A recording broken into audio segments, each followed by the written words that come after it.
Samsung is developing a new feature for Galaxy phones called Quick Share that's going to allow you to, without having to, tap the phones together, remember those commercials, you'll be able to send pictures and videos not dependent on whether or not you have an internet connection. You'll just need Wi-Fi and Bluetooth on. It will locate other devices likely through Wi-Fi and then send them over Bluetooth. And I think that's a really great idea. I wonder where they got it from. Probably the same place they got their Face ID icon from. But that's okay, Samsung, because AirDrop is an amazing feature when it works. It hasn't been working as much lately, but let's talk about it. Yeah, I saw this article bouncing around the internet. A few people have seen the leaked screenshots that there's actually going to be multiple forms of this service called Quick Share, which we're not entirely sure if this is going to be a One UI feature that comes to older Galaxy phones. I feel like it should. We know AirDrop has worked on like the iPhone 6S, so I feel like if you're just going to directly duplicate this feature, by the way, not against that, all right? I know I may make jokes about Samsung copying stuff, but honestly, it's a really handy feature. I love using it, and it would be excellent if Androids also had something just like it, because there's a lot of situations where you don't want to have to upload a big video up to the cloud and then have someone else download it by sharing a link with them. Like, you should be able to send files locally to each other without needing a Wi-Fi connection or even very good cell service. That just makes sense to me as we're getting closer to the portless future, that we don't have to import and export things too complexly. That's not a word. I'm gonna leave that in though. But there's also an option that you'll be able to send pictures and videos to SmartThings devices.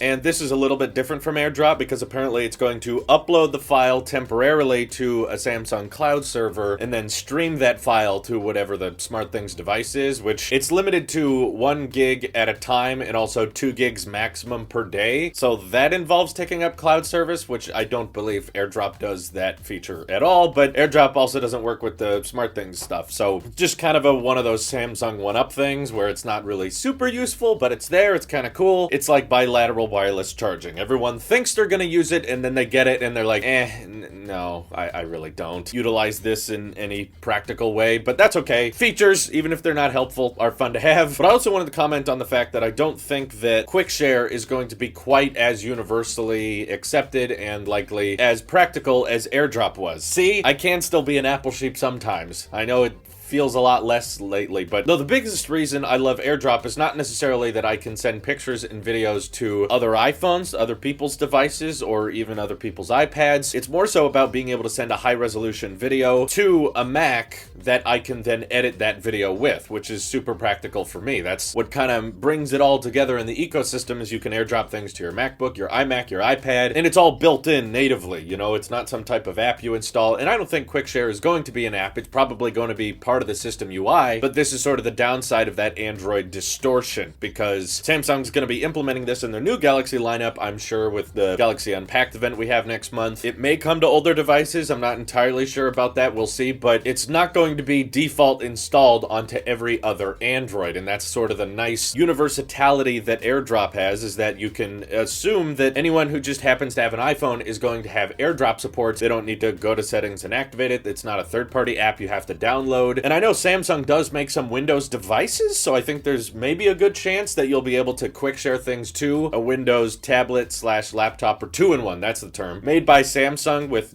Galaxy elements installed into it, or things like Samsung Dex, but I don't know what video or picture editing you're really doing on Samsung Dex. Nothing that you can't just do on the phone anyway, but AirDrop I still think is going to be the best universal, wireless data transfer service there is, though I feel like I'm jinxing myself because in more recent history, it's been incredibly unreliable for me. I've used it for years in the past with no issues, like recording 10-minute long videos that are 4K at 60 and sharing them instantly to my computer, and I've had no problems, and I edit them on Final Cut and everything. But as of lately, for whatever reason, I don't know if it's macOS Catalina to blame or it's iOS 13 to blame, it's Apple to blame, they're the root of all this. I AirDrop stuff and it just is so slow and it fails all the time, and I can't select like multiple videos and AirDrop them. I have to do like one at a time now, and it's quite frustrating. So if you're gonna introduce an AirDrop competitor, Samsung, now's a great time, because a lot of people are getting frustrated with AirDrop and they may just ditch the whole ecosystem for that reason alone.